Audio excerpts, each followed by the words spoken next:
አብርሃም መጠጥ ውስጥ ተገኘ ስለተባለው መድኃኒት እንዲሁም ደግሞ የዳኒ ማስመሰልና ውሸት የፍቅር ከባድ ማስጠንቀቂያና እንዲሁም ደግሞ የሄርሜላ አልሸነፍ ባይነት የሩታ ጥንካሬና ብርታት የታየበት እጅግ አስገራሚ ጊዜ ነበረ። ሰላም ውድ ሀገሬ ልጆች፣ በሀገር ውስጥም ከሀገር ውጭም ያላችሁ በያላችሁበት ፈጣሪ ሰላምና ጤናውን ያድላችሁ። ለዚህ ቤተሰብ አዲስ ከሆናችሁ ሰብስክራይብ እያደረጋችሁ እንዲሁም ደግሞ ቪዲዮ ላይክ በማድረግ ጀምሩልን። ስላመጣናቸው ስለሁሉም ጉዳዮች በዝርዝር ወደ እናንተ እናደርሳቸዋለን። የአብርሃም መጠጥ ውስጥ ምንድነው የተገኘው? ምንድነው የተፈጠረው? እየሆነ ያለውስ ነገር ምንድነው? አብርሃም እየዋሸ እያስመሰለ ነው ወይስ የእውነትም ራሱን አያውቅም ነበረ? የዳኒ የመጨረሻ እንግዲህ ሁሌም አለው ባይነትና ማስመሰል እንዲሁም እጁን ወደ ሩታ መጠቆም ሁሌም የተለመደ ተግባሩ ሆኗል። ይህንንስ እንዴት እናያለን የሚለውን በአጠቃላይ በዝርዝር ሁሉንም የምናየው ይሆናል። እንግዲህ የአብርሃም ውሸት ነጋ ጠባ እየጨመረ እንዲሁም ደግሞ እየካደ ነገሮችን በማስመሰል እያሳለፈ ነው። እንግዲህ ከፍቅር ጋር ስለነበረው ነገር በሙሉ በመጠጥ ውስጥ መድኃኒት ተጨምሮብኝ ነው እንጂ እንደዚህ አይነት ነገር አላደርግም፣ አስባለሁ፣ አገናዝባለሁ እያለ ይገኛል። በጣም ያስገርማል። እኔ ግን አንድ ጥያቄ ልጠይቅ። መኪና ውስጥ እንደዛ ሲሆን መኪና አሽከርክሮ ሲሄድ ሰላምታው ቻው ያለበት ፍቅርን መንገድ ቪዲዮ በደንብ ያያችሁ ሰዎች ትረዱኛላችሁ ብዬ አስባለሁ። ፍቅርን ሲሰናበታት ቆማ ሁሉ ስታናግረው ነበር ከመኪናም ወርዳ። ያ ሁሉ ነገር ሲሆን አብርሃም ራሱን አያውቅም። መኪና ሲያሽከረክር አስፋልት ላይ ሲነዳ ራሱን አያውቅም። ፀጉር ቤት አድርሷት ሲመለስ ማታ ራስ ሲጋብዛት ራሱን አያውቅም። መድኃኒቱ ወይስ የሚሰራበት ቦታ የተለያየ ቦታ ነው። በጣም ያስገርማል። እባካችሁን አንዳንዴ የማይታወቅና የማይነቃበትን ነገር ለይታችሁ እወቁ። ትናንትና እኮ ፍቅርን እኮ በአደባባይ ላይ እኮ ምን ሲያደርጋት እንደነበረ ሁሉም ያየው ነገር ነው። ለምን መካድ አስፈለገ? ከዛ በተረፈ እንግዲህ ፍቅር መኪና ውስጥ ሆና ከአብርሃም ጋር ሲሳሳሙ የነበራት ፀጉርና ከዛ በኋላ ማታ ላይ የተገኘችበት ፀጉሯ ደግሞ የተለያየ ነው። ምክንያቱም በቪዲዮ ላይ አይተናል። መጀመሪያ ፍቅርና አብርሃም እንደዛ ሲሆኑ እንግዲህ ፀጉሯን ልትሰራ ፀጉር ቤት እያደረሳት እንደነበረና ፀጉር ቤት አድርሷት እሷ ቻው ብለው ተሰናብተው ስትሄድ ያሳያል። እንግዲህ ቀረጻ የተባለውን ፈረንጁ ነው፣ እሱም አምኗል፣ በግልጽ ተናግሯል። ከዛ እንግዲህ ማታ ላይ ደግሞ ፀጉሯን ተሰርታ ማታ አገኛት። እንደገና ዴት አረጉ፣ ከእሷ ጋር አመሹ፣ ጠጣ፣ ሰከረ፣ እንደዛ አደረገ። ከዛ መልሶ ሊክድ ሞከረ። ነገር ግን አልሆነም። አብርሃም ተይዘሃል፣ በቃ ምንም ማምለጫ የለም። ማድረግ ያለብህ አሁን ቻልክ እመን። በቃ ማመንህ እኮ ራሱ ትልቅ ጸጸት ነው። አንተ ግን ስቲል አላመንክም። ፍቅር እየጎዳችክ እየተበቀለችክ ኦር ደግሞ አውቃ አደንዝዛክ ምናምን ነገር። ከዚህ በፊት እኮ አደነዘዙኝ አፈዘዙኝ ብለክ ነው እንደዛ ስትጫወት የነበረው ያ ሁሉ ሰው ላይ ማለት ነው። እንዲሁም ደግሞ ሩታ ላይ ያለ ምክንያት ነገሮች ሲደፈደፉባት አንቺ ነሽ ተጠያቂ፣ እንደዚህ ያደርገሽው እጅግ በጣም ያስቃል። አሁን ላይ ደግሞ ተነስታችሁ ሄርሜላና አብርሃምን ለመለያየት ነው ይሄ እየተደረገ ያለው የምትሉ ሰዎች እሰይ እንኳንም ሆነ።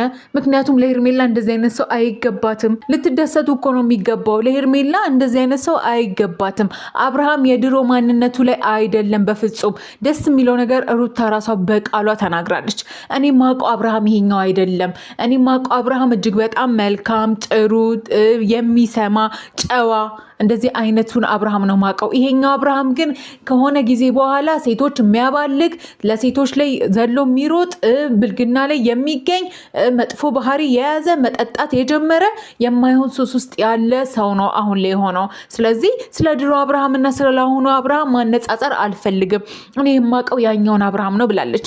ስለዚህ ግን ለሄርሜላ የምታስቡ፣ ለሄርሜላ የምትመኙ፣ ስለ ሄርሜላ የምትጨነቁ፣ የአብርሃምና ሄርሜላ አንድ ላይ መሆን የሚያሳስባችሁ ሰዎች ታዲያ ይሄኛው አብርሃም የተበላሸው አብርሃም መጥፎ የሆነው አብርሃም ታዲያ ለምንድን ነው እሱ ለሄርሜላ የሚገባት? ምን ዳበላት እንዴ? እች ልጅም እኮ የራሷ ነገ ህይወት ይኖራታል።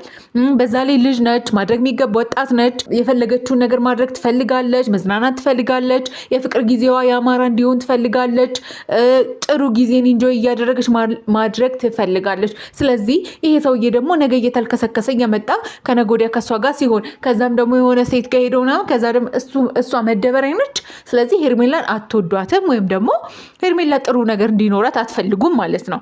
ምክንያቱም ለምንድን ነው የሰው መደበሪያ የምትሆኖችን የመሰለች ልጅ የገዛ ሚስቱ የነበረች የልጁ እናት ስንት ነገር መስዋዕት የከፈለችለት በሱ ምክንያት የተሰደበች በገዛ በቤተሰቡ በሱ ምክንያት የተጠላች በቡዜ እንደዛ ተጠምዳ የተያዘች ልጅ እኮ ነች።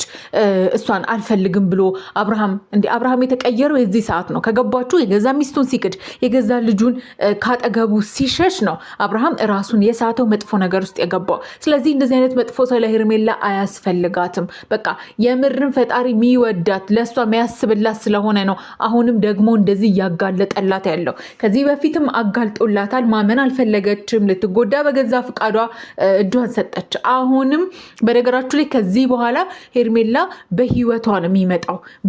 ህይወቷን ሊያሳጣት ነው የሚመጣው እንጂ ምንም ሊጠቅማት እሷን የሆነ ጥሩ ጊዜ ሊያሳልፍላት የበደላትን ይቅር ሊላት አይደለም። አብርሃም ከዚህ በኋላ ቢመጣ ሊጎዳት በቃ ሊገላት ነው የሚሆነው። አሁንም በቁሟ እንደገደላት ነው መቆጠር ያለበት። እችን የመሰለች ልጅ እያለች ሄዶ ደግሞ ሌላ ከሷ ህፃን ታናሽ ከሆነች ፍቅር ጋር እንደዚህ አይነት ብልግና ነውር ነው። በቃ ፍቅር የልጅነትም ሆነች ድሮም ሆነች ምናምን ምንም ግንኙነት የላቸውም። ሪሌሽንሺፕ ላይ አይደሉም። በቃ የቆየ ታሪክ ነው ያላቸው።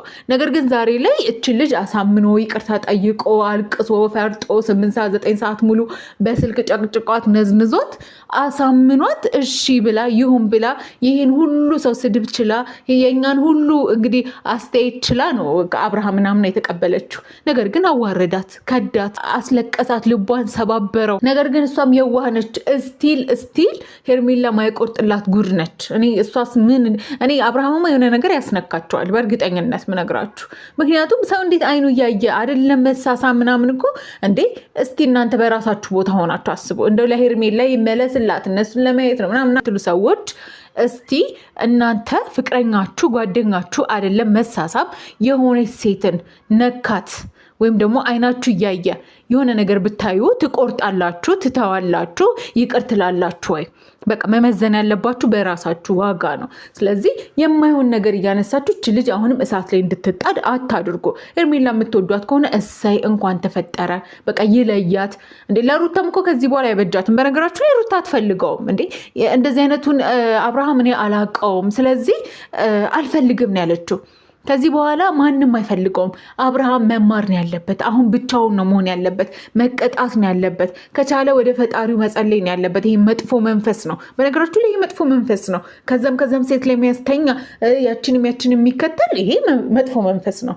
ስለዚህ ይህ ነገር እንዲያነሳለት ፈጣሪው መጸለይ ነው ያለበት። ከዛ ውጭ የዳኒ ማሽቃበጥ ጊዜ እየጠበቁ መጥቶ በቃ ሰውን ማጋፈጥ፣ በተለይ ሩታ ላይ ሲበረታባት፣ እኔ ዳኒ ምን እንዳደረገችው ሩታ አላቅም ወይ እንግዲህ ፈልጋት ይሆን በሌላ መንገድ አላቅም።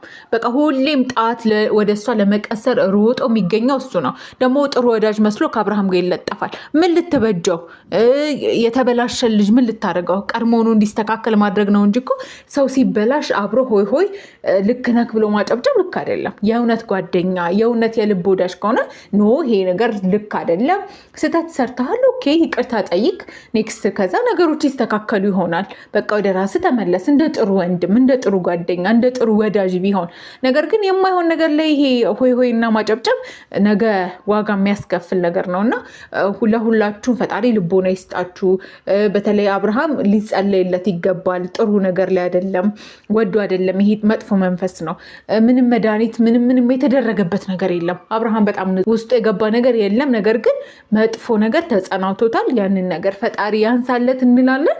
ውድ ቤተሰቦቻችን እናንተስ ምን ተሰማችሁ? ሀሳብ አስተያየታችሁን አስቀምጡልን። ለዚህ ቤተሰብ አዲስ ከሆናችሁ ሰብስክራይብ እያደረጋችሁ እንዲሁም ቪዲዮውን ላይክ አድርጉልን። በያላችሁበት መልካም ጊዜ